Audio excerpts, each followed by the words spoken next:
I turn it over to SAA Isaac Ford. Great, thank you. Good morning, good afternoon, good evening. No matter what time zone you happen to be in, welcome to Leaders Worldwide Toastmasters Club. I am Isaac Ford, the Sergeant at Arms. And if you are a guest and you don't have a G in front of your name, please do that. And if you are a speaker or you have a function, please rename yourself. And most importantly, turn off those cell phones because they tend to pop in when least expected. Our club mission, we provide a supportive and positive learning experience in which members are empowered to develop communication and leadership skills, resulting in greater self-confidence and personal growth. Club mission, and I'll just go by winging it. Integrity. Oh boy. I have went blank. So I know most of you do know the club pledge. So at this time, Isaac, I feel obligated. I just can't help myself oh, to you got share it, the Carolyn. club mission. We provide a supportive and positive learning experience in which members are empowered to develop communication and leadership skills, resulting in greater self-confidence and personal growth. Back to you, Isaac. Great. And what I had totally forgot is the core values, which is integrity, respect, service, and excellence. Now, it is my pleasure to introduce our president, Tala bin Hamid. Over to you, Tala. Thank you so much, Mr. Sergeant at Arms, and welcome to another amazing, inspiring, and potentially world-changing meeting of Leaders Worldwide. Today is our 93rd meeting, and it's all about choices in life. Every day we spend, it is a constant process of choosing. We can choose to live a certain way. We can choose to spend a certain time a certain way. We can choose to attend a Toastmasters meeting, or we can choose to maybe watch MasterChef on YouTube. Ask yourself this though, what can I do that is likely to make this world a better place? And sometimes our biggest enemy is ourselves. Sometimes we just want to relax and sit back, and there's nothing against it, but sometimes the instinct is just to take the easy way out and do nothing and be passive recipient of whatever is coming through the screens. Why not create? Why not be inspired by that little bit of godlike creativity that we all have inside us? Why not do something instead of just see or hear something? Why not have the gumption to think that this little act that we are doing right now, right here, has the potential to make this world a better place? So with that, let's all believe in our hearts that we are working to make this world a better place, because we are. And let's welcome our Toastmaster of the day, a very special person, our VP membership, Gary Howard. Over to you, Toastmaster. Good morning, good afternoon, good evening. And today, the theme of the day is choices in life. And most recently, I made a choice after 50 years of drinking coffee to stop drinking coffee. I know many of you have chosen coffee to help prepare yourselves for the meeting today. But I decided just overall for my health, it'd be better for me that I would stop. The first couple days were quite a challenge. And after that, though, it became easier and easier. And I have found by making that choice, I have more energy throughout the day. I wake up more alert. It's amazing the impact that it really has had. And that's after 50 years of thinking how much I love it, because I grind my own beans. I love espresso, dark coffees, and just the smell of it when you're walking down or passing a Starbucks, how great that smell is. And to stop it all of a sudden was a challenge, but it was a choice. And we all make choices every day. And thankfully, everybody has made a choice to be here today. They've made a choice to participate in their roles in the meeting and to get themselves prepared for the meeting. So we really are grateful for our opportunity to make these choices for ourselves. And today I'd like to introduce our general evaluator, a Toastmaster who's been doing this for a while, and she can share what her role is, and that's Teresa Cherry. Teresa. Thank you very much, Toastmaster Gary. Today, I'm going to serve as your general evaluator. And I think the title probably describes my function. I am going to evaluate everything that happens during the meeting. And I also have to help me a group of functionaries, starting with our grammarian, because one of the things in Toastmasters we like to do is expand our vocabulary, or at least have a better understanding of some of the words that are bandied about every day.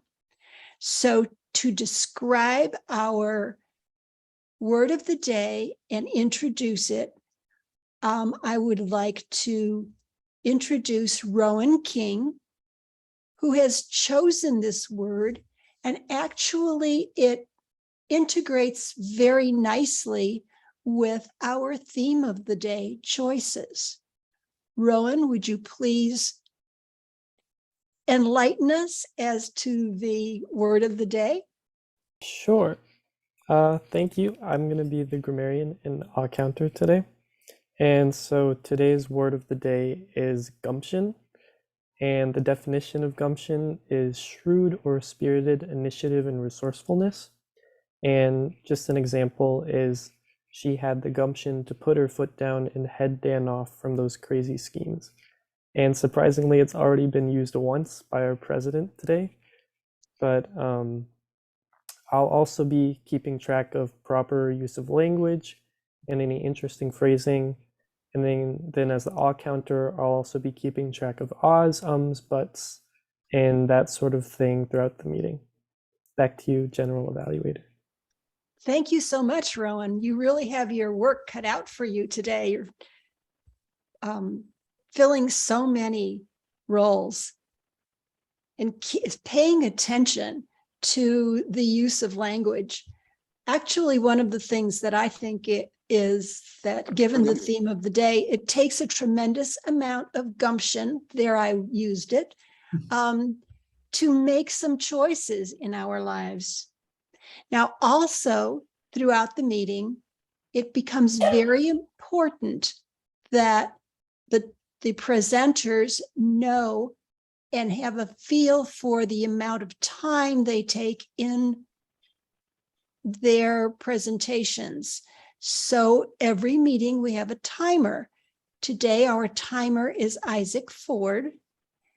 Isaac, would you please describe your function and how you can help our presenters? Thank you for that, Madam GE. I have the gumption to think that I'm going to be a great timer today. So I'm going to explain my role. I will keep track of each speaking segment. Today we have a keynote speaker, and his time is going to be 15 minutes. So at 13 minutes, I will show the green. At 14 minutes, the yellow. And at 15 minutes, you will have 30 seconds to wrap it up. Our prepared speaker today is 5 to 7 minutes. So at 5 minutes, you'll see the green, 6 minutes, yellow, 7 minutes, minutes red. And the table topics are 1 to 2 minutes. It'll be the same thing, 1 minute green, 1.5 minutes yellow, 2 minutes red. And I will actually put a raised hand so you will be able to keep track of the timer. So my job is to stay on time and to make sure we have a good time. Back to you, Madam GE. Thank you very much, Monsieur Timer, I guess. We can also ask our presenters to pin the timer if that's more, no. Okay, never mind. My bad. In any case, that takes care of my role right now, but I'll be back later during the meeting. I'd like to turn the podium back to our Toastmaster of the day, Toastmaster Gary. Well, fellow Toastmasters and guests, and especially for the guests, I'd like to share with you just a brief outline of how our meeting goes. And the first portion is prepared speeches.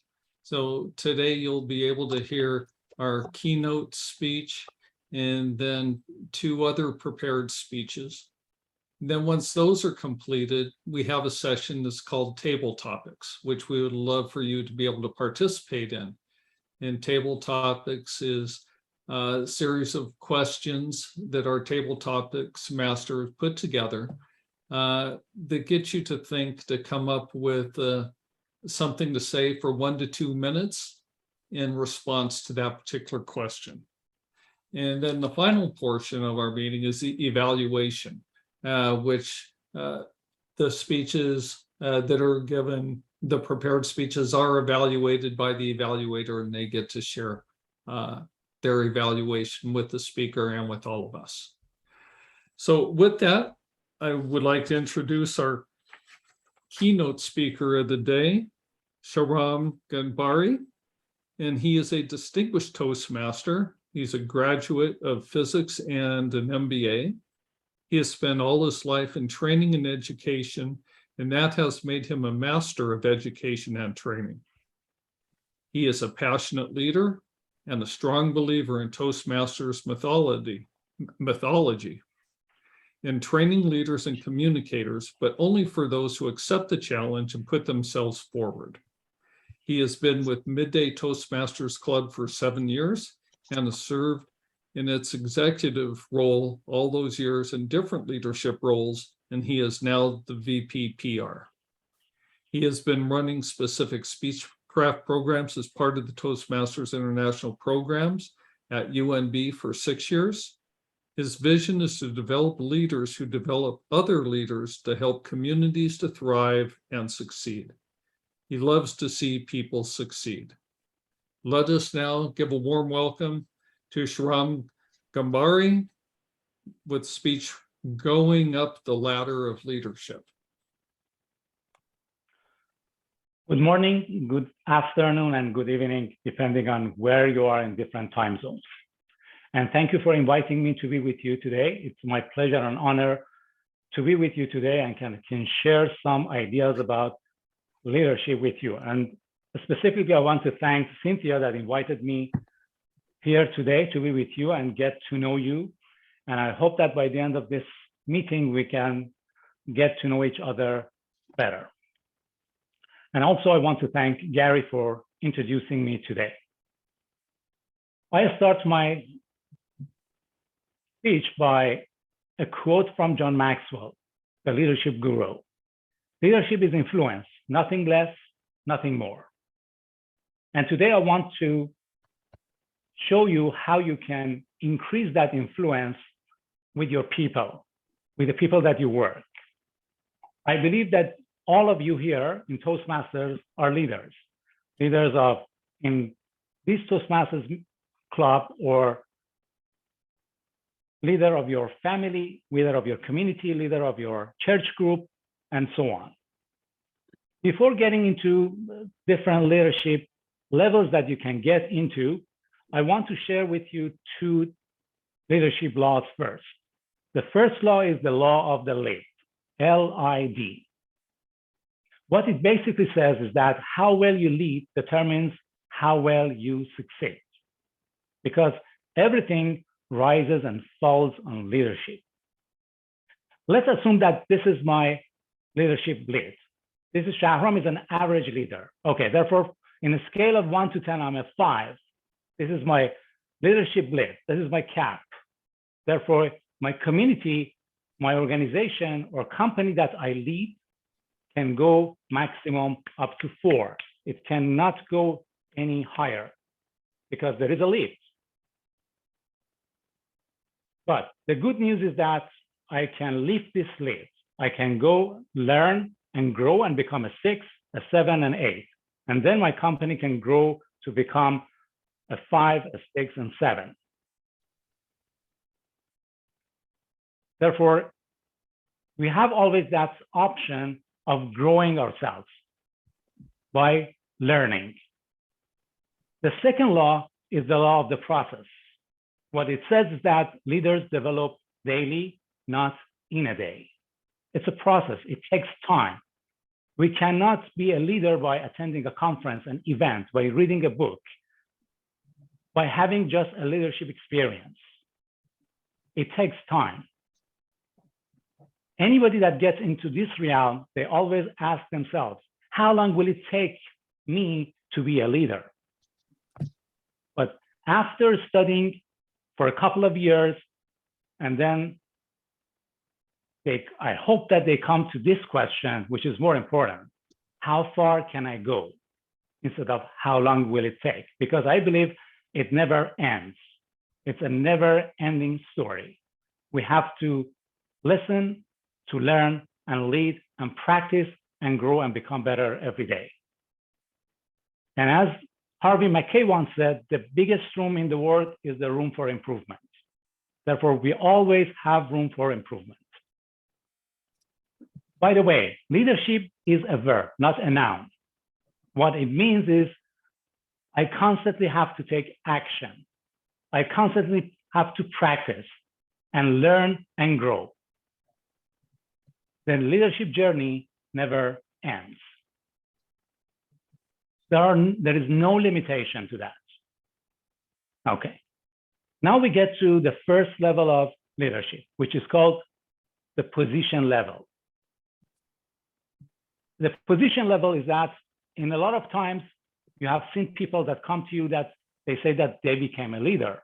What they actually mean is that they got a leadership position in a company, in an organization. But it doesn't mean that they have become a leader. A position does not make the leader. That's the leader that makes the position. The key word here is rights, because you have a job, you have a title, you have a job description, you have certain rights. That's why rights is the key word here. And the people follow you because they have to, because you are the one that signs their paycheck. You are the supervisor. Therefore, they have to follow you. It doesn't mean that they like you. It doesn't mean that they want to, but they have to because they have no choice. The position level is a good place to start. We all start there, but it's the worst place to stay. We have to move upwards. The upside of position level is that it gives you an opportunity to practice leadership. It gives you an opportunity to learn and grow and increase your influence with the people. And the downside of that is extremely limited. In this level, people give you their least energy, their least time. Let me give you an example of the position level culture in a company. Let's assume that the company is 9 to 5. When it gets to 4:30, everybody clears the desk because they don't want anything to impede their going out of the company. 4:45, they go to different cubicles to say goodbye to the colleagues and coworkers. because they don't want saying goodbye to people impede their getting out of the company. And at 4:50, they go to the washroom because for sure they want to pee in company time. They don't want to waste their own time. They buy time. And at 5, you see that everybody is gone, and you cannot imagine how that can happen. All those people have gone out without a fire drill so fast. Even in the morning when they come, they just back so that their car is ready to start and move fast and go out. This is a level 1 company, a positional level company. But the good news is that we don't have to stay there. We can move forward. We can go higher. The second level is permission level. And the key word here is relationship. You get to know the people. You build that relationship with the people. And you like them, and they start liking you. And this time, people follow you, not because they have to, but because they want to. There is a huge difference between having to do something and wanting to do that. Why they do so? Because you inspire your people and bring the best out of them. At level 2, leaders listen to the people.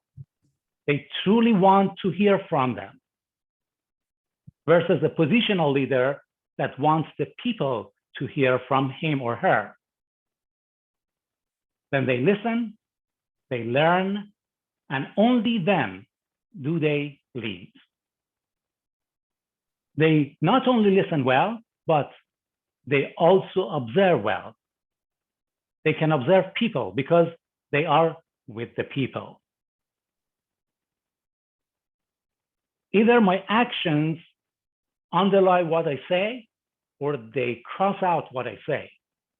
It means, are my actions going with my talking? Do I walk my talk? This is what you have heard, all the time. Because people do what they see. People don't do what they hear. In level 2, you become a role model and the people follow you. In level 2, something else also happens. Leaders serve well. In fact, level 1 leaders do not serve at all. People serve them. But in level 2, the leaders serve people. At level 2, I serve you. I value you. And besides, I add value to you. A lot of times people come to me that say, I'm working for you. And I say, no. You don't work for me. You work with me. This is a level 2 leader. In fact, I work with you. And this is really important to know.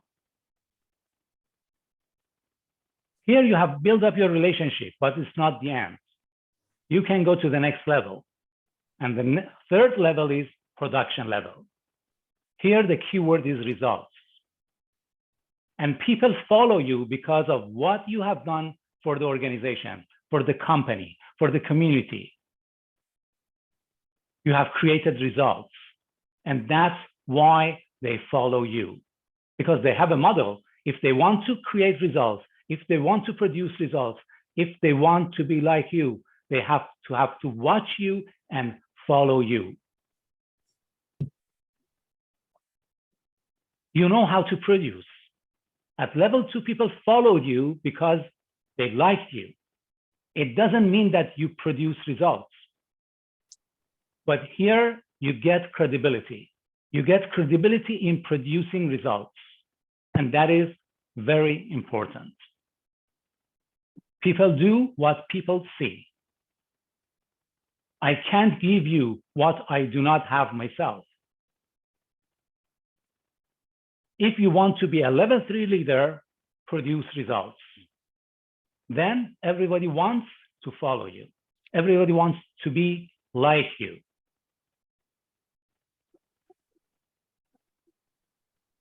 In level 3, leaders lead by example. And you know, leadership is highly visual. It's not just talking. And productive people reproduce productive people. Because I think you have heard this before, that you attract who you are, not who you want. Therefore, if you want a specific person, you have to change yourself to attract that person. In level 3, the leaders say, watch me and follow me. And something great also happens in level 3, and that is momentum is created. And momentum is the leader's best friend. Because momentum can take care of 80% of your problems that you have within your company or organization. Managers are problem solvers, but leaders are momentum creators. They create the momentum, and the momentum takes care of the problems. And momentum is a big exaggerator. It makes you look better than you actually are. But don't get it wrong. Momentum can also be negative. We have negative momentum too. Then you will look worse than you really are. Just be careful of that. When there is momentum, you have no problem because the momentum takes care of the problems. It is as if a train is moving with 55 miles an hour, and there is a barrier of 5 feet of steel reinforced concrete wall in front of it. It can smash through that and move forward. Even the biggest problems can be solved with the momentum. But the same train, when it starts moving, just stop. Just 1 inch block in front of its wheels doesn't let it move, even it cannot start. If there is no momentum in the company or organization, a 1 inch problem is a problem. But if there is momentum, a 5 feet steel reinforced problem is not a problem because the momentum takes care of all the problems. And what happens here, also you start attracting better people because you attract who you are. You have become a productive person, therefore you attract productive people to the company. Because 80% of the success of a company or an organization depends on your door, who you take in. But the leaders in level 3, they not only recruit better people, but they position them better. This is really also important. You have heard this from the sports coaches, football coaches, from basketball coaches. It is important. Sometimes they put the team A to play with team B. But if they put the team A in different positions from their original positions, the team A loses to team B because the team B are on their own positions. Therefore, it is not just only important to recruit the right people, but it's important to put them in the right positions.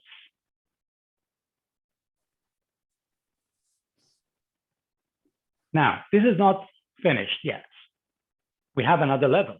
You can go to level 4. And the level 4 is people development. And the key word here is reproduction. And people follow you because of what you have done for them. In level 3, they followed you because of what you have done for the organization, but now they follow you because of what you have done for them. And what I want everybody to get into is to get to level 4. That is the best place to be. And I think if you get to level 4, level 5 will take care of itself. Level 4 compounds. everything you do, multiplies everything you do. In level 3, you add. In level 4, you multiply. That's why you create bigger results even. It's in level 4 that you set yourself apart from everybody else. In level 4, leaders recruit well, they position well, and they do one more thing better, and that's equipping and training people well. And there is a simple 5-step method for equipping or training people.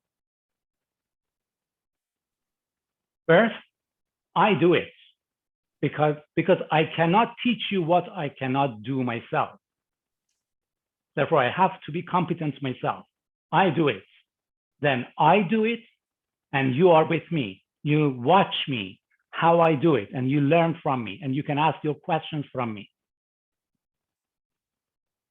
And then the third step is you do it, I am with you. This way, you have got the competence, you can do the job, but I'm going to train you a little bit more, tweak you, fine tune you, and you can still have me to ask your questions. And the step 4 is you do it. And most of the organizations stop at this step, but there is one more step. Step 5 is you do it, and there is someone else with you. And this is really important. That's how you multiply the leaders within an organization, within a company, within a community. And I just want to have this in mind. Never equip somebody who doesn't equip someone else. This is where multiplication starts. You know that successful people position themselves well because they know their strengths. They know what they are good at. But successful leaders position others well. They know how they are good at. Therefore, they put them on the right fit. And the last level is level 5, is the pinnacle level. And here the keyword is respect.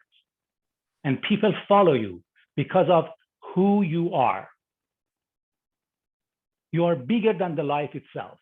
You have done it so well with so many for so long that people just absolutely follow you. They have a lot of respect toward you because of whom you are and what you have done, because of the qualities that you have. Leadership is always ongoing, always learning and growing process. And so you are a sharp crowd here today. This question might come to your mind. What level am I with everyone? When you cast vision, everyone sees you differently, depending on what level they are with you. So the reactions will be different. Somebody who is hired just recently to the company or organization is not in the same level with you with somebody who's been here for 5, 6, 7 years. Therefore, different people are at different levels with you. And what I want to ask you to do is that put the names of the people on a piece of paper and identify at what level they are with you. So then you can understand what your expectation can be from them and what they can expect from you and how you can cast the vision and communicate the vision to them.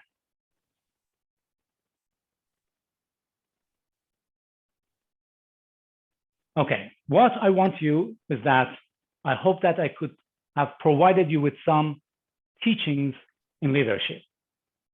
And I hope that you had taken notes to study later and apply them to your life. Begin to be the student of 5 levels of leadership. And I wish you well, because leadership is influence, has always been, and will always be. And within you, you have the power to increase that influence. God bless you. Thank you very much. Thank you very much. It was a very enlightening speech and it really has given us a lot of food for thought. And at this point, I would like to turn over the facilitation for a short question and answer period to our president, Tala. Tala? Thank you so much. Thank you so much, Toastmaster of the Day. Everyone, we are running a little behind schedule, so we will reduce this Q&A session to 3 minutes right now. Mr. Timer, please note. And if there are more questions, they can be put in the chat box and maybe they can be answered during the break. All right. So everyone, please go ahead with your questions, put them in the chat box, and maybe you can raise your hand, whatever you choose.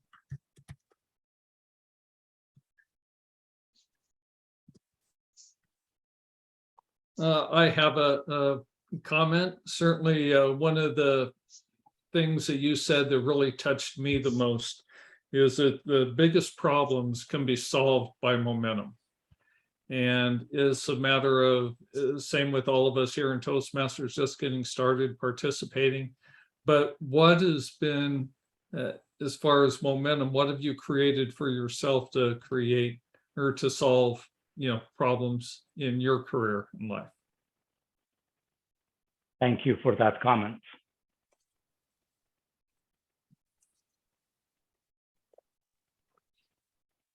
Right. I have a question, and that would be that sometimes the relentless drive to be a leader results in a person completely failing at the aspirational targets of the leadership or the organization. They become harmful for the organization.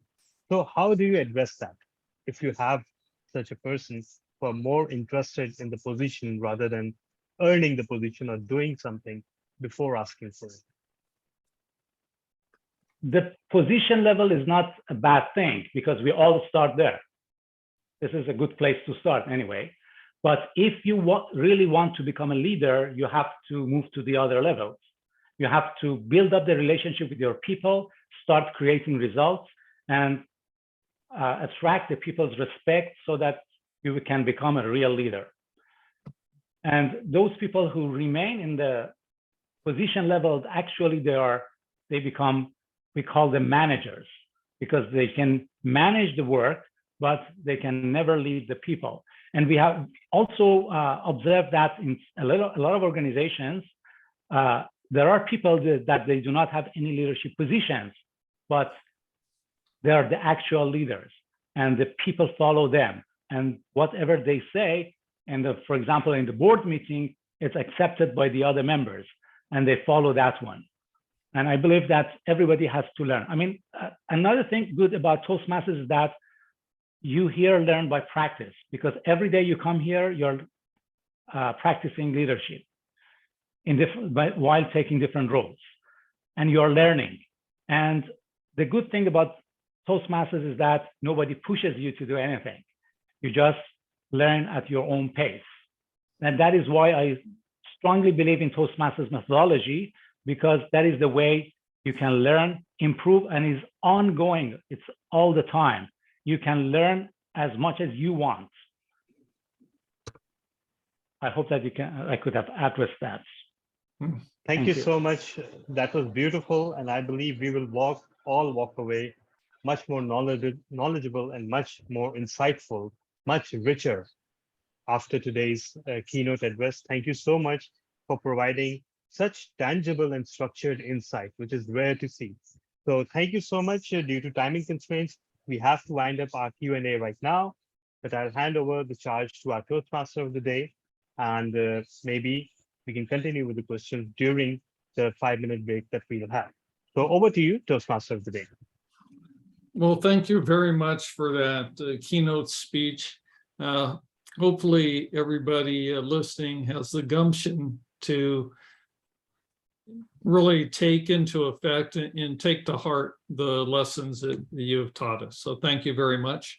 And at this point, I would like to announce a 5-minute break So it's 11:40. We will be back at 11:45. And if the timer, you could give us 5 minutes time, I'd appreciate it. Okay, it's on the See you timer. all soon.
5 minutes is up.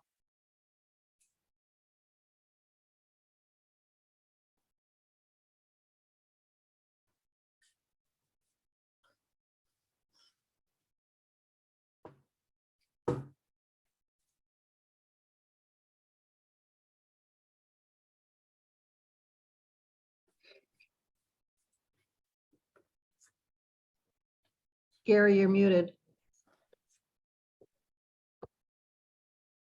That is much better. Thank you for letting me know. Once again, with the theme of choices in life, we all make choices every day, and all those choices really guide us to where we are right now today. Every choice we've made in the past has put us in the position where we are today. And I want to thank everybody for making the choice to actually participate in our meeting today, and also having the gumption to participate so this is successful a meeting as it could possibly be. And at this point, I'd like to introduce Isaac and ask him to share with us the timing for the 2 upcoming speeches. Great, thank you for that, Mr. GE. The speeches today will be 5 to 7 minutes. So at 5 minutes, I will show the green, 6 the yellow, and 7 the red, and 30 seconds to wrap it up. That is the timing for today's speeches. Back to you, Mr. GE. Well, thank you. Toastmaster. Close enough. And I would like to introduce Seema Giri, our first evaluator for the first speech today. Seema? Yes, hi, thank you, Toastmaster Gary, and all the Toastmasters here today. Today, I have the pleasure of evaluating Carolyn Douglas, and the title of her speech is Finding Good in Challenging Times, and this is the Path of Strategic Leadership, Level 1. And the purpose of the speech is to really focus on vocal variety and body language. Back to you, Toastmasters. Yes, want to thank Carolyn for stepping up. And the speech today, from Carolyn Douglas, is Finding Good in Challenging Times. Finding Good in Challenging Times, Carolyn Douglas. Fellow Toastmasters, you know, we have been in this situation of a changed life for some time.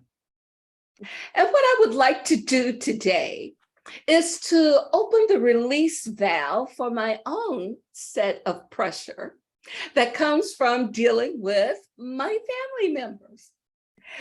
I am the one who has the optimistic attitude about everything. I believe there's always good. There's always good. No matter how bad the situation looks, there is always some gem of goodness that you can find in your situation. But here is my nemesis. My cousin Susan is one of the people who can find something difficult or challenging in everything. Let's just look at some of her stuff. Susan decided that she no longer wanted to be responsible for a large apartment, taking care of her own place. So she found this lovely, lovely place where she could live with someone else. And the owner of the property had this extra little in-law suite in the back of the property where she could easily rent it out. So Susan said, oh, perfect, perfect, perfect, because it's just large enough for me to take care of and not really get worried about. I can go outside, I can plant flowers and just be in nature. But guess what? Not long after we got everything into the space, Susan began to say, oh my goodness, what have I done?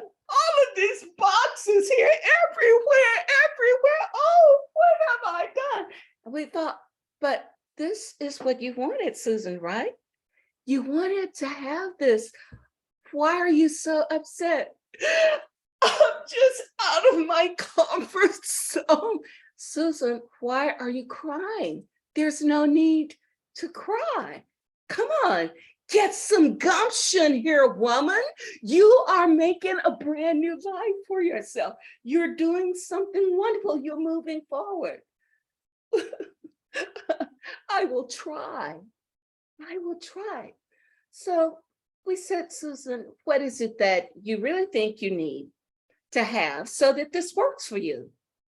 Susan said, is it possible that you could find someone to come in and to help me?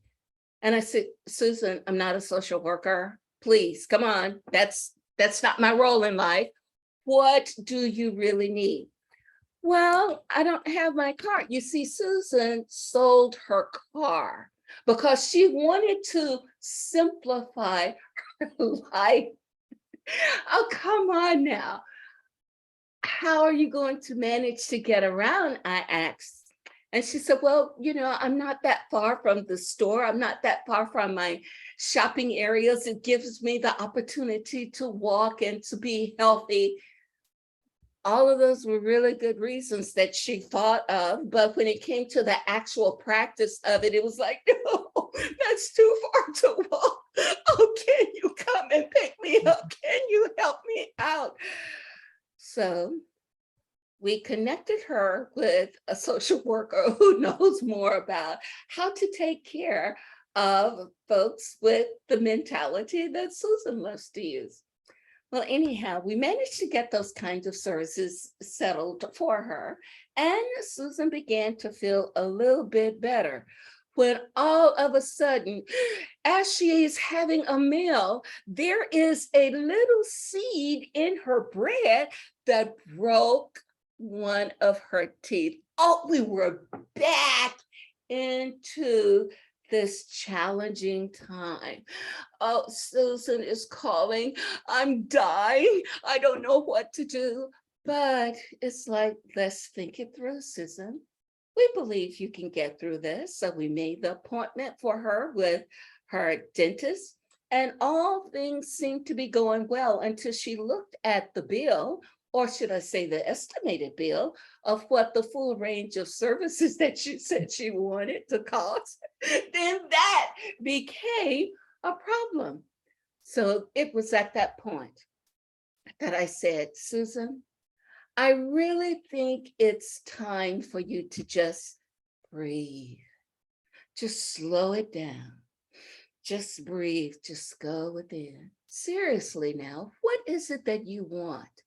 What do you want to experience? You've decided to make your life more simpler because this is now what we call a challenging time. In our conversations, you acknowledge that your life will never be the same, that you are moving from having all of this abundance that was excess to having a much more simplified life. It appears that you are experiencing much more challenge now than previously. So let's just breathe and let's come to a place of realization, hopefully, of what it is you really want to experience. It was an amazing time that we spent together there because we got to the truth of the matter during this challenging time. What she really wanted to experience. I want you to come close so you can hear this. She really wanted to experience closer personal relationships with those that she felt loved and cared for her. It's like, well, why didn't you say that? We didn't have to spend our energy and time moving you if that is all that you really wanted. But you know what, Susan? Regardless, we're here for you. We'll always be here for you during these challenging times. Now, this is your homework, Susan. Every day you have to call me and tell me something good, because I know something good has already happened to you. Call me and let me know it. Back to you, Toastmaster. Well, thank you very much, Toastmaster Carolyn. It was a wonderful speech. And I would ask our timer, Isaac, to give us 1 minute for the evaluator to write their notes.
One minute's up.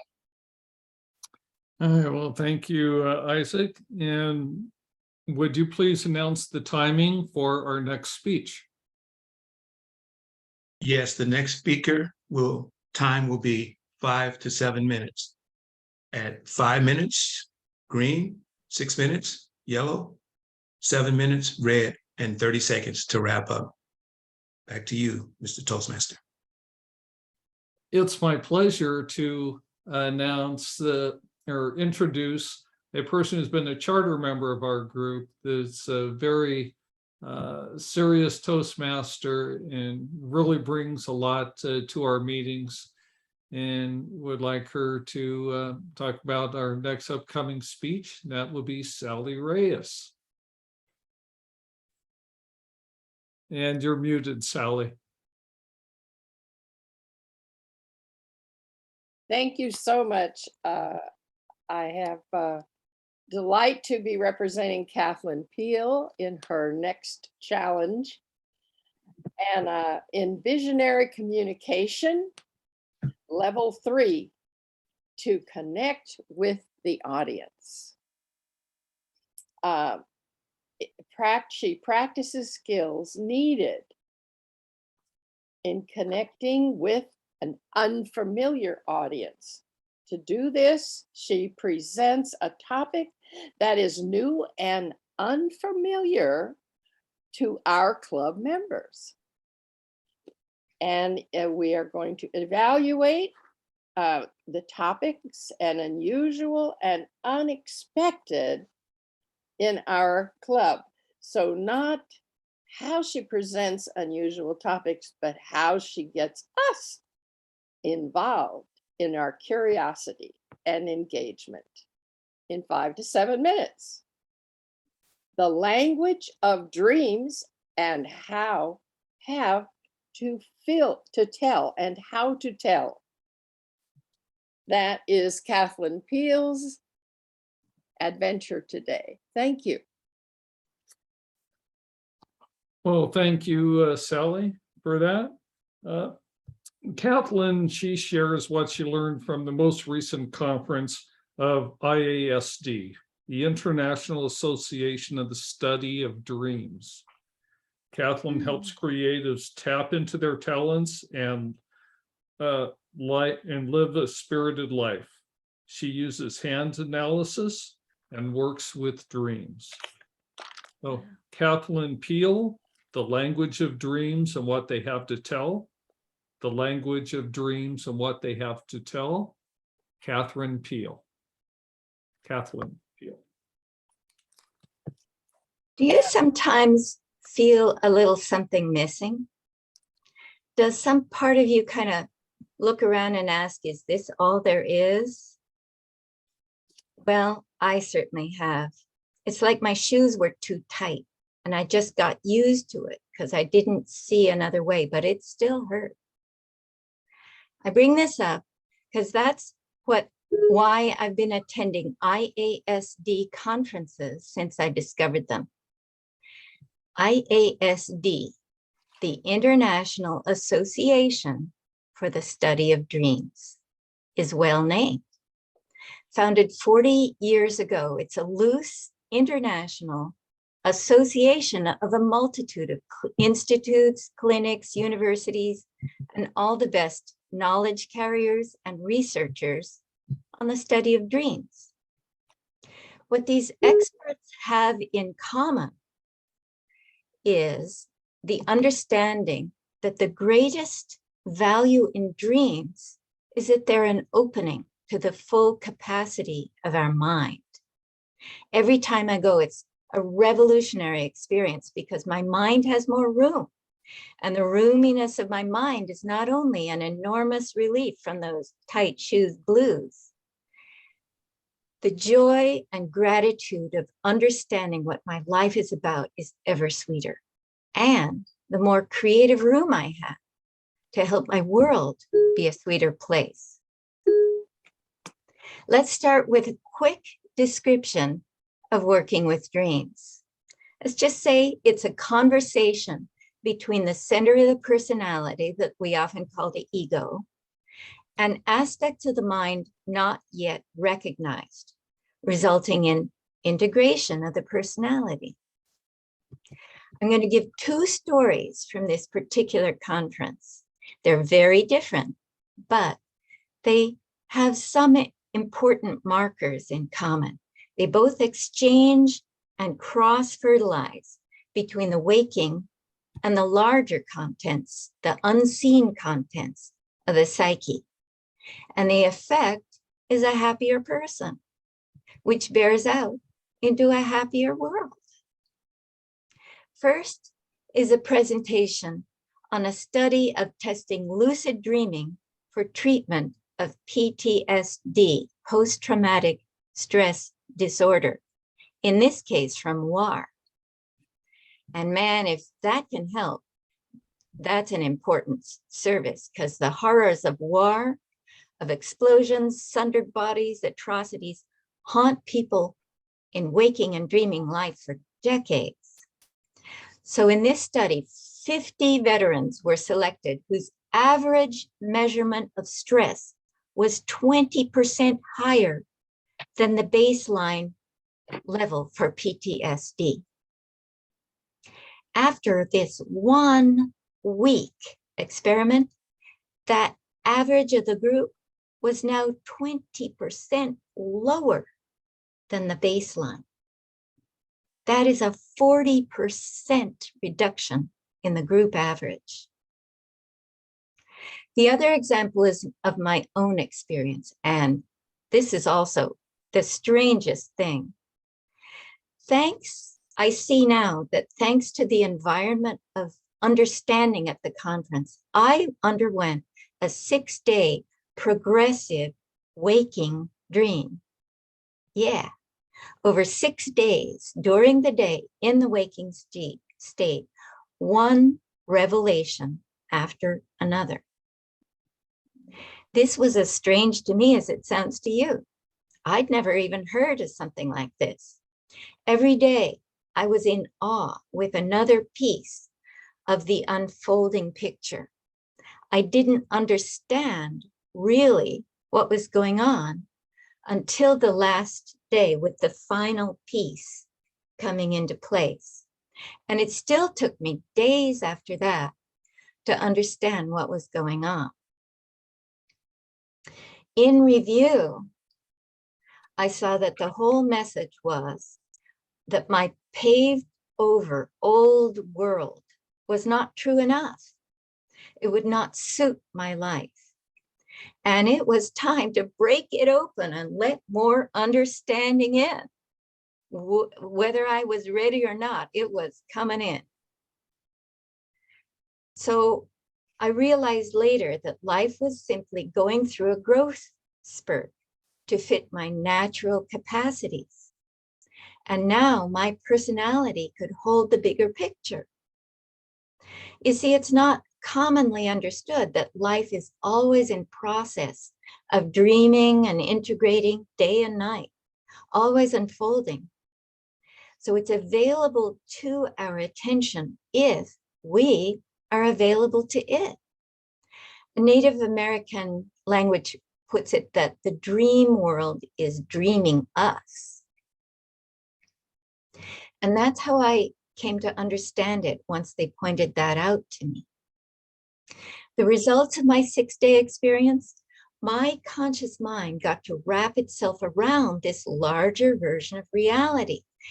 Thereby, my natural capacities are given room to live and thrive and sweeten this world. I understand the privilege and the opportunity it gives to my whole life. So I'm serious about this. I'm going to be living it up. And I want to share this with you because the understanding of dreams is overdue for a wider audience, for the salubrious effect it has on the individual and then on the world at large. Way more better than pills or arguments. Engaging with dreams can give us the gumption to live a spirited life. Mr. Toastmaster. Thank you very much, Kathleen, for sharing the idea on dreams. It's very informative. And I would like to ask our timer, Isaac, to set aside 1 minute for our evaluator.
Time's up. Thank you, Toastmaster Isaac. And would you please share with us the timing and colors for table topics, the next fun section of our meeting? Yes, Mr. Toastmaster. The table topics timing will be from 1 to 2 minutes. So at 1 minute, I will show the green, 1.5, the yellow, and 2 minutes, the red, and 30 seconds to finish your thought. Back to you, Mr. Toastmaster. Well, thank you.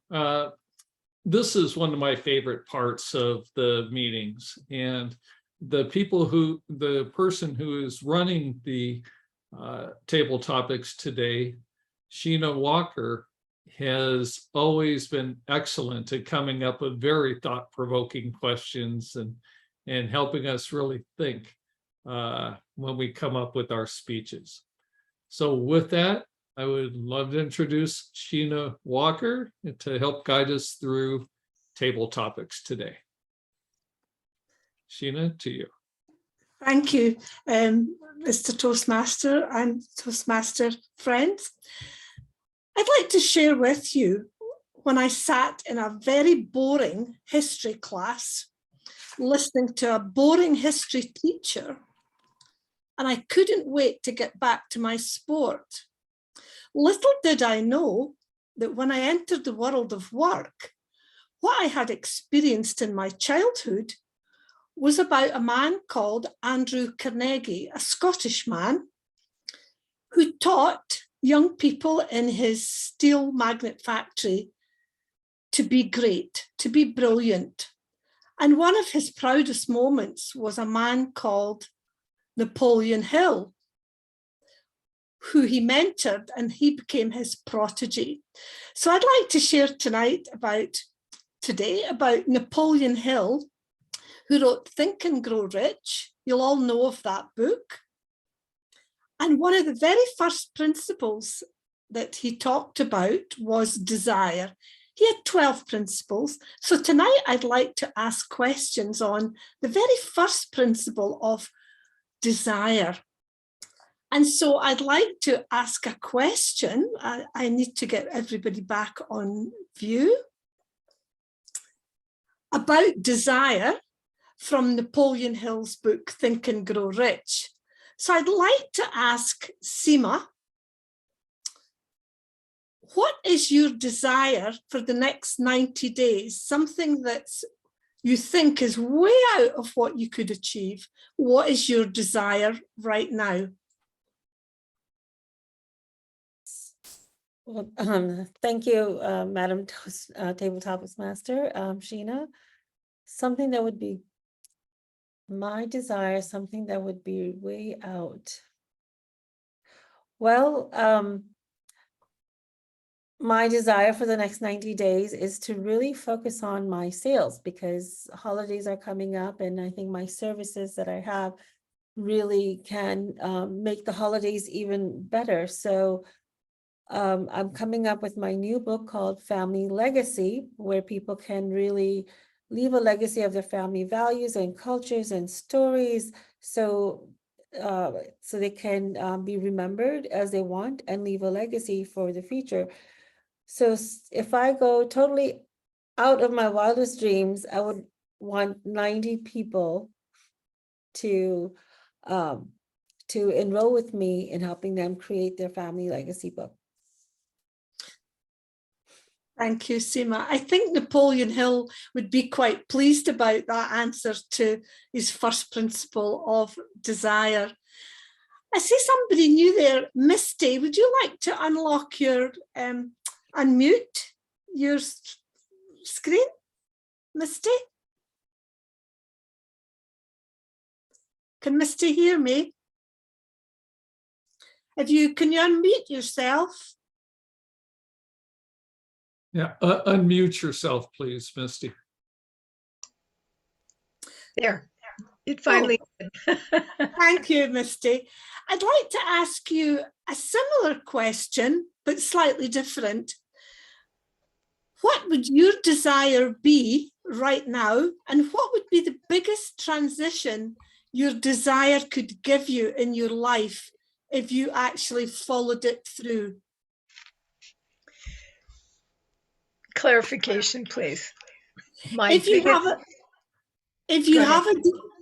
have a desire right now, something that would make a transformation in your life, what would that be?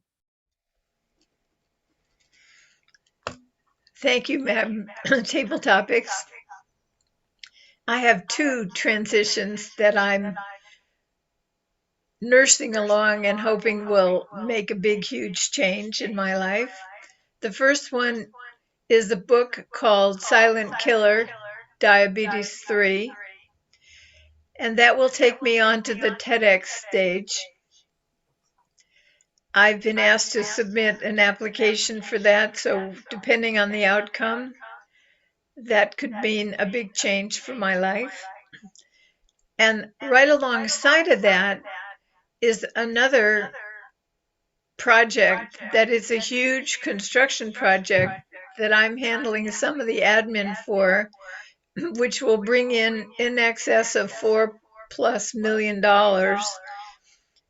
And that will very definitely change my life, because there are structures and parts of financial management that I will have to bring to bear so that it all doesn't disappear into the tax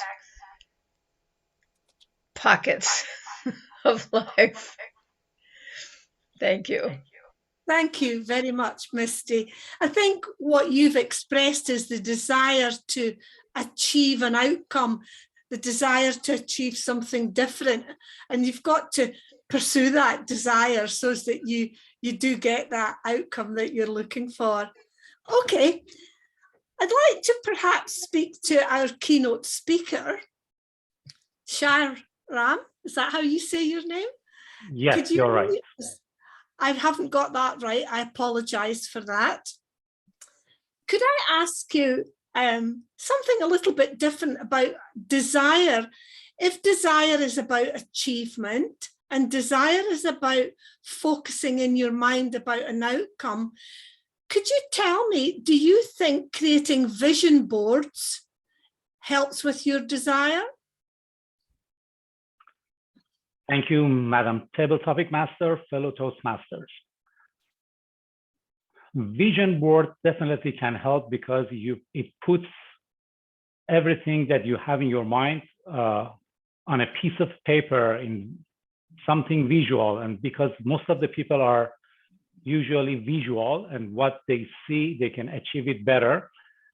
And that can help them envision and see that better, and so that they can plan for that even better. And I believe that people, because the theme is today as choices, everything comes down to choices. Even during after dinner, the choice between the glass of water and let's say a brownie with ice cream, the choice that you make can determine the size of your size and your weight as well. Okay, therefore, these are small choices that you make throughout your life that can make you or break you. Therefore, these choices can be shown in the vision board, and you have it every day on that vision board so that they can inspire you, so that you know where you're going, which way you're heading, and definitely can be helpful. And it also gives you the gumption to take action toward your goals. Back to you, Madam Table Topic Master. Thank you.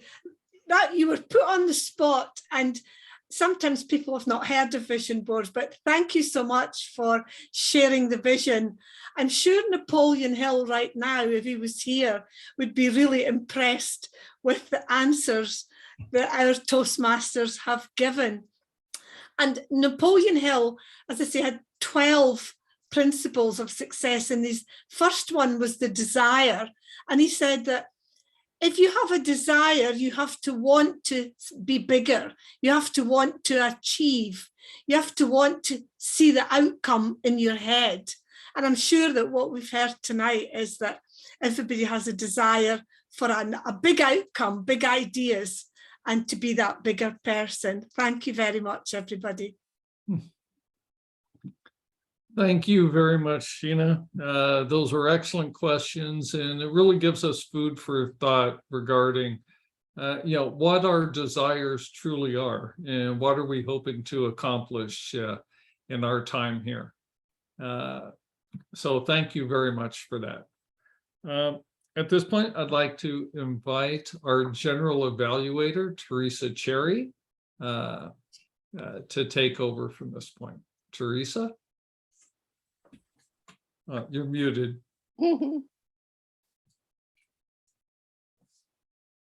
My apologies. I'm back, for better or for worse. It is now this is my opportunity to facilitate the general evaluation, or the evaluation section of the meeting, where we talk about what we've experienced during the meeting so far. And first, I would like to introduce our evaluators for the individual speeches. And I'm going to ask Isaac Ford as our timer for the timing on these evaluations. Isaac, Great, thank you. Okay, the timing for the evaluation will be 2 to 3 minutes. So at 2 minutes, I will show the green, 2.5 yellow, and 3 minutes red. And then you have 30 seconds to wrap it up. Back to you, Madam GE. Lovely, thank you for that. Seema Giri will evaluate our first speaker, Carolyn, all about her wonderful experiences with her family members. Seema, the floor is yours. Thank you, General Evaluator Teresa. Good afternoon, fellow Toastmasters, and especially Carolyn Douglas. I just loved your speech. I enjoyed it so much that I forgot to write down a few key phrases that you said. I mean, you've nailed it, Carolyn. You know, it was very well structured speech. It was you had the clear clarity on it. You know, everything was totally well done. It was engaging, it was entertaining, it was informative. And you had us all hanging on the edge of our seat, especially me. So you certainly met the objective of your speech. The purpose was for vocal variety and body language. And I could clearly, distinctly tell in the story who was Carolyn and who was Susan. It was so well defined, and I just loved your voice. I just loved your expression of despair, and I mean your whole body language. It was like a one-woman show, really. And even though you were sitting down, you used your whole box, your whole screen. You were out here like this, expressing the despair and turning like this, and it was just, we could really be in the moment with you. So that was totally amazing. Great movement. You know, and you had, I don't know if I'm going to try to use the word of the day, but, you know, for the movements that you were using, you had the gumption of doing it while sitting down. I would think, you know, you would stand up and do some of these movements. It would have been easier. So one stretch goal that I would like to invite you to have with this, and I don't think you need any else, but maybe if you stood up and maybe if you use some props to take it to the next level, to be even more engaging. But I just loved your various tones, and the lesson, you also had a message for us while you were trying to give a lesson to Susan, and that was, what is it that you want to experience? I just love that theme throughout the speech. What is it you want to experience? What is it that you want to have? And that's a great lesson for all of us to keep asking ourselves, because what we really want is at the bottom of our hearts, and it doesn't really come up right away. So you continue asking, what is it you want to experience? And to leave every day saying, what is that one good thing that happened? So that's I felt was the moral of the story. Very inspiring, very entertaining. And thank you so much for really helping us see what is the brighter side. Thank you. Thank you. Thank you, Seema. What a lovely evaluation. I love the way you engaged all of us and demonstrated some of the movements that Carolyn shared with us earlier in the meeting.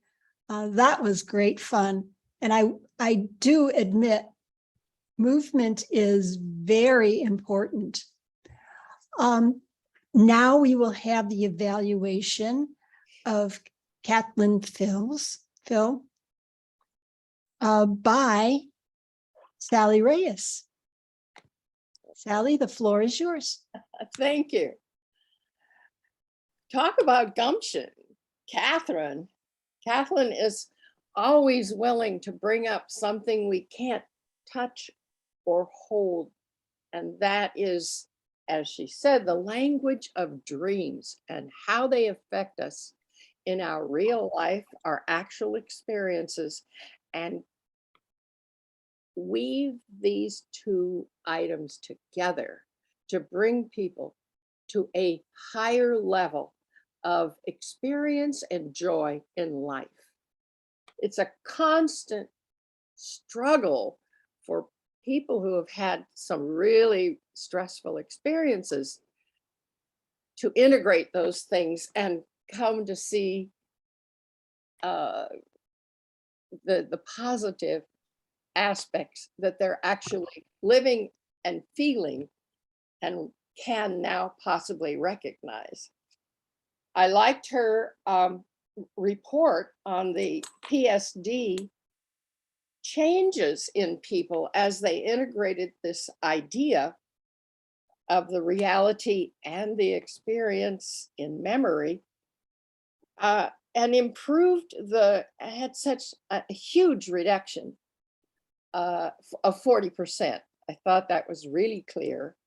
And I would really like to hear perhaps a recommendation from one of those folks that she could perhaps duplicate their voice and their own reality to that experience.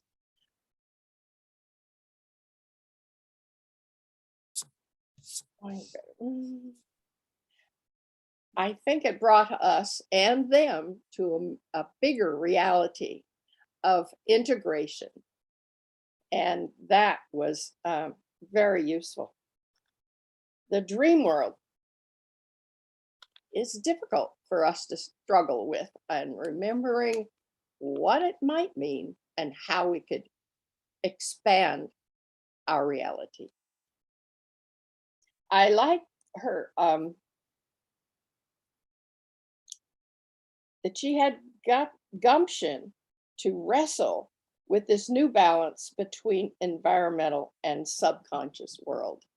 And I think it would be really great for her to, again, interpret another person's viewpoint in this study as to how they felt and the changes that were very real to them. And it was a beautiful speech. Thank you very much. Thank you for that lovely evaluation. Now it's time to see if we have all had enough gumption to stay on time and use the word of the day. So I will ask for a report from our functionaries. First, our timer, Isaac Ford. Once again, were we all on time? Yes, okay, the timing. Kathleen, your speech was 6 minutes and 58 seconds. You were on time. Sally, your evaluation was 2 minutes, 54 seconds. You were on time. Tala's Q&A was 3 minutes. 3 minutes and 22 seconds, Tala. Carolyn's speech was 7 minutes and 2 seconds. Seema, your table topics was 1 minute and 29 seconds, and your evaluation was 2 minutes and 56 seconds. Our keynote speaker, your time was 21.21 seconds, so you went a little over. The table topics was 1 minute and 32 seconds. And Misty, your table topics was 1 minute and 18 seconds. That is the timer's report. Back to you, Madam GE. Thank you very much. And thank you for keeping such close attention. I know the timer's function is really a big, big job, and it's so helpful and important for us to be aware of how, particularly when we're speaking extemporaneously, how much time we take. So I am very grateful that you're not timing the general evaluator. Anyway, we will now hear from our grammarian, Rowan King. Did everybody have the gumption to use gumption? We did pretty good. Sally used it twice, Gary used it twice, Isaac used it once, Kathleen used it once, our keynote speaker used it once as well. Teresa, you used it, I guess, 4 times now with those last 2. Then Carolyn used it once, Tala used it once, and Seema used it once. Fantastic. Yeah, so we did pretty good on that. Then for AW counts, or the AW counter, we also did really well. There were only a few here and there. Then I think some interesting phrases that I heard, or words that I heard as well, were sundered. You said bandied about. Then like opening the release valve. Life is like going through a growth spurt. and leadership is influence. So those were a few things, or a few phrases that I thought were interesting. Lovely. Back to you. Thank you so very much for that report. Now let's see. We have somebody else to talk. Oh yeah, me. Okay. As general evaluator, I think we did a fabulous job. And thank you so very much to all the functionaries, our lovely Toastmaster, and our really insightful keynote speech from our is it Gambari, Mr. Gambari? Close enough. Sorry. Yes, that's perfect. Thank you. Thanks for indulging me. I loved the idea of 3 or 4 or 5 levels of leadership that we could all aspire to. Also, I would like to, before I make further comments about the meeting, would like to thank those people who were so flexible and who had the gumption to step in when we had to substitute a couple of the functions. So Isaac Ford, thank you very much for stepping in as timer. And Carolyn, what a lovely way to always be ready and prepared. And it's something that we should all be able to learn from, because as Toastmasters, as we become very familiar with the way the meeting is so thoughtfully structured, where everybody gets a chance to participate, that we might want to think about, if need be, could we step up and fill those functionary roles, or even aspire to have in our back pocket a prepared speech that would help us along with our pathways, as well as giving us the opportunity to share our thoughts with the participants in the meeting as well. So all in all, I think we had wonderful presentations, actually that ran the gambit from being very practical and dealing with family members to being very spiritual and listening to our psyche through dreams, both beautiful speeches. So I will now turn the meeting over to our VPE, yes, to talk about, or is that where I'm going? A little guidance here, Yes. thank you. Yes, we will ask Kathleen Peel to talk to us a little bit about instructing members on easy speak roles and that. So to you, Toastmaster Kathleen. Thank you. Thank you, Teresa. Thank you, Gary. Thank you, everybody. And I work very hard for you and you and you and you to give us the best possible supportive and positive learning environment where we can learn communication and leadership skills. And I don't do it for you, really, entirely. I do it for me. Because the more I give, the more I get. And I get what we share together. I bring this up because I want you and you and you to appreciate that and to respond and to help me help you. And so when you receive a message in your email that looks like this, that means you get to do just a little something for me and for us. And that is to open that thing and respond to the automated interactive stuff in the email. And you will be able to confirm or decline a role. And you will be able to let the agenda maker know what you can do and when you're going to come and so on. So I just want to say that I see this club really cooking with gas, really moving and starting to really fly and live a spirited life.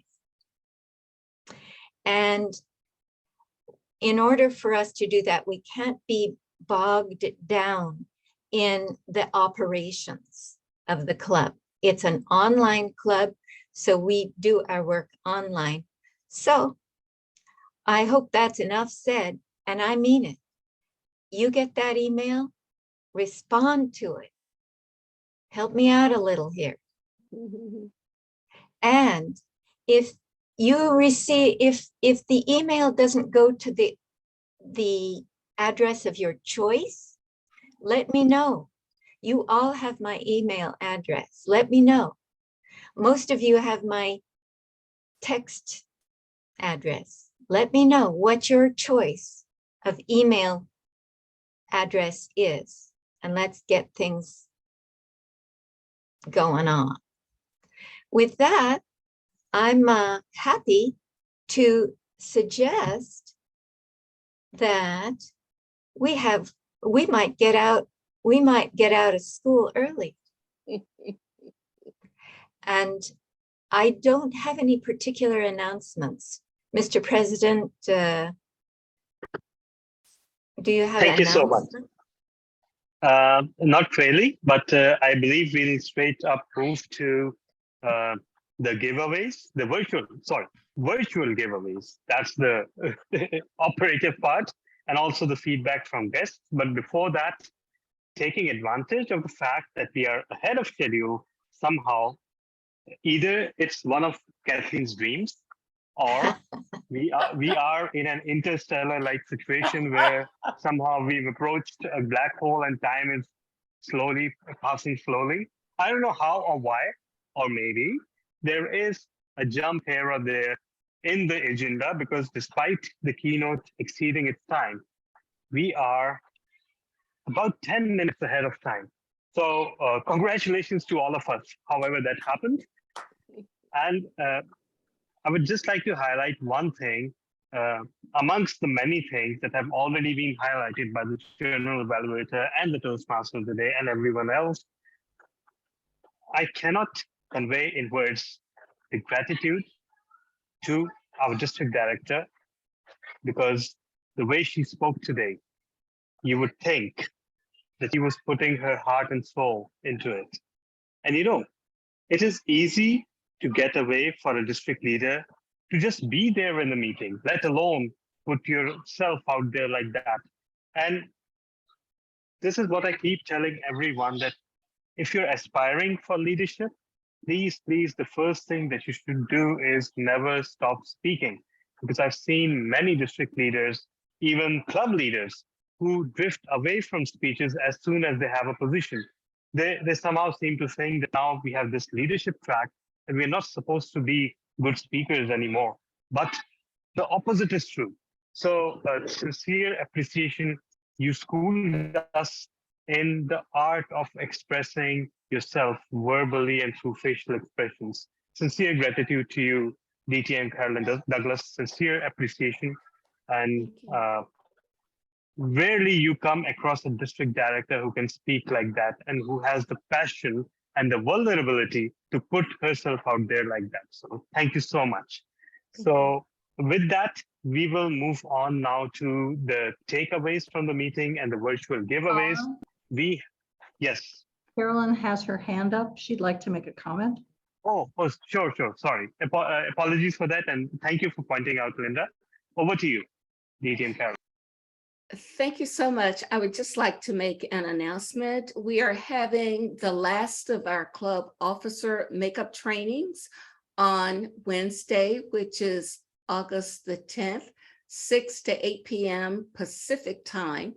Remember, even though we want all of our club officers to be trained, the training is open to anyone who also desires to want to learn how to do the club officer role. So if you're not a club officer and you want to learn more about the position, we invite you to come and participate in the training. It will be online. You can register through Eventbrite and you will receive the registration link. So thank you very much, President Tala, for allowing me to share this information. Back to you. Thank you so much. Thank you so much. And we already have a plan to make it 7 out of 7. And thank you for holding the makeup training. We should all appreciate the opportunity. And now moving on to the takeaways from the meeting. And since we moved on from chocolate only today, I want everyone to think of the weirdest drink/smoothie combination they could think of, and they will be rewarded that. So we have our keynote speaker for today, Shahram.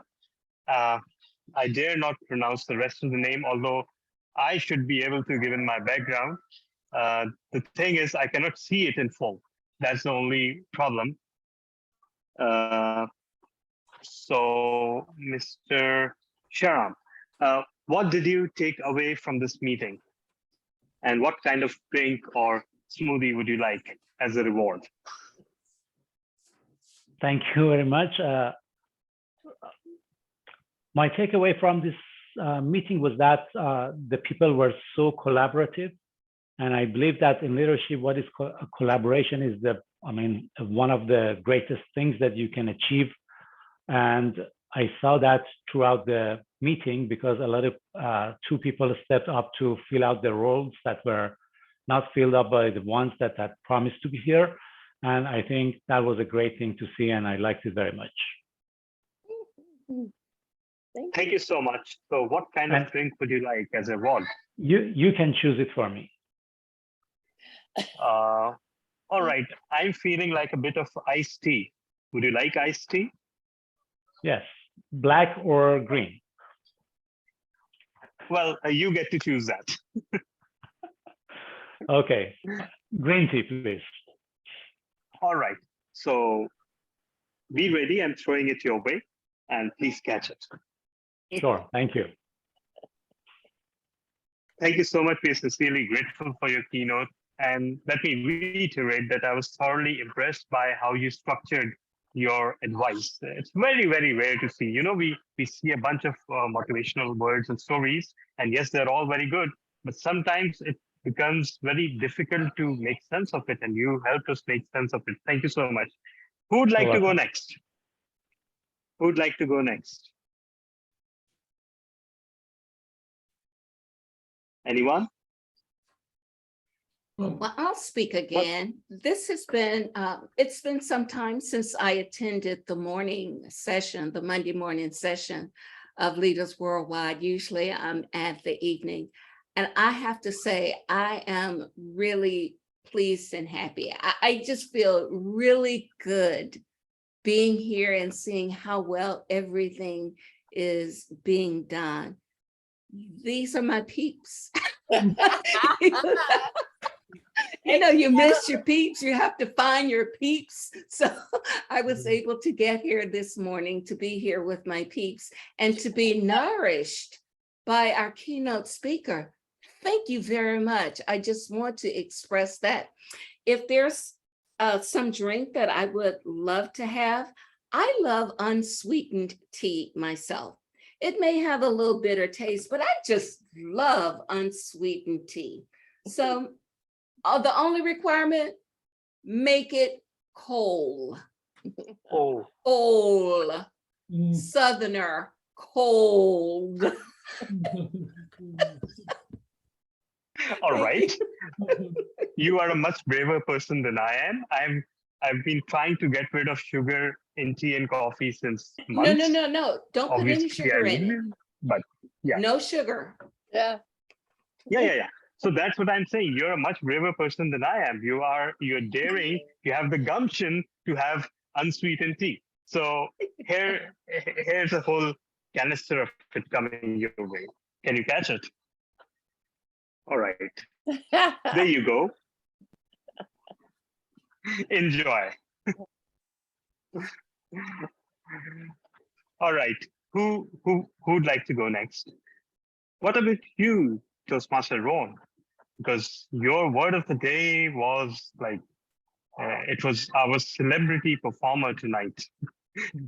I had some help with the word of the day from Kaplan, but I think it was definitely a good meeting for me because this was my first time taking on a role.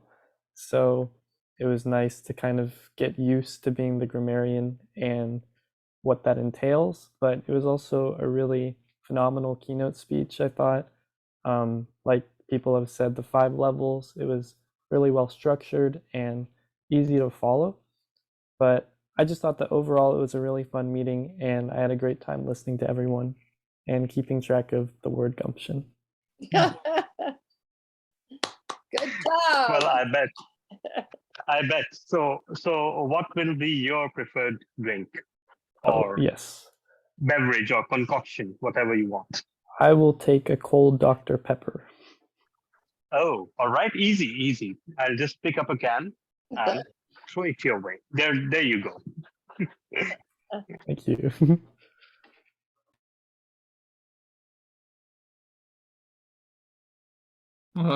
Tala, you're muted. Thank you so much. Thank you so much for that. We should be ending in 5 minutes since I think Kathleen said that we are getting out of school early. So thank you, but terming this as school does nothing for my motivation anyhow. So who would like to go next with their comments? I would just like to thank everybody for participating today, for people who stepped up in the roles that we needed to have filled, from Isaac for the timing and for Carolyn to give the first speech. Thank you so much for that. It really helped our whole meeting go much, much smoother. And want to thank keynote speaker again for reminding us what leadership is really all about. And that was, very refreshing. Appreciate that. So speaking of refreshing, what would you like to drink? Coffee. What else? Oh. At least I can have it virtually. Oh yeah. Not in real life. Oh, we need to have a word about coffee because I cannot live without coffee anyhow. Yeah. So there you go. You what kind would you like? You guys are not being weird enough. Yeah. A double espresso would be perfect. Woo! All right. Unsweetened, I presume? Of course. All right. So there you go. Thank you. And I believe this was your first time with Leaders Worldwide as Toastmaster of the Day? Yes, it is. So why don't we give Gary a huge round of applause? You did it like a natural and you did it like a superstar, honestly speaking. It was so smooth. And somehow you also caused time to pass slowly. So what more could you ask from I was busy sending messages to the timer and Gary during the meeting, preempting that we were getting behind schedule, but then I looked at the clock and magically we were 10 minutes ahead. So thank you so much for that, for an amazing job. So thank you. Yeah. So last 3 minutes, who'd like to go next?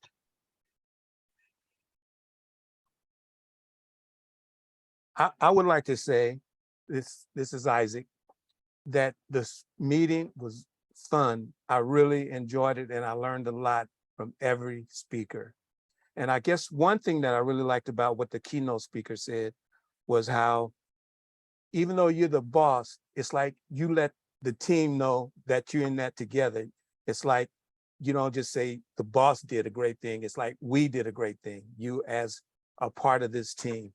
And I think that that's a important trait to have, especially if you're a boss or if you're running an organization.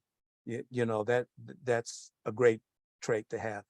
And as far as what I would like, Tala, is I would like a cup of coffee, but I want it black. And the reason being is when I used to drink coffee and I would put sugar in it, and this one guy told me, you know what, that's dessert, that's not coffee. When you put all those type of things in there, that's dessert. So if you want coffee, it's got to be black. And so I would like some black coffee. All right, before that, no matter how hard you guys try, I'm not drinking unsweetened tea and coffee. The few times I tried either of those, I just wanted to curl in a corner and die. So bravo to all of you. and there goes your unsweetened black coffee. There you go. A whole load of enjoy. You're putting yourself in great danger with sugar.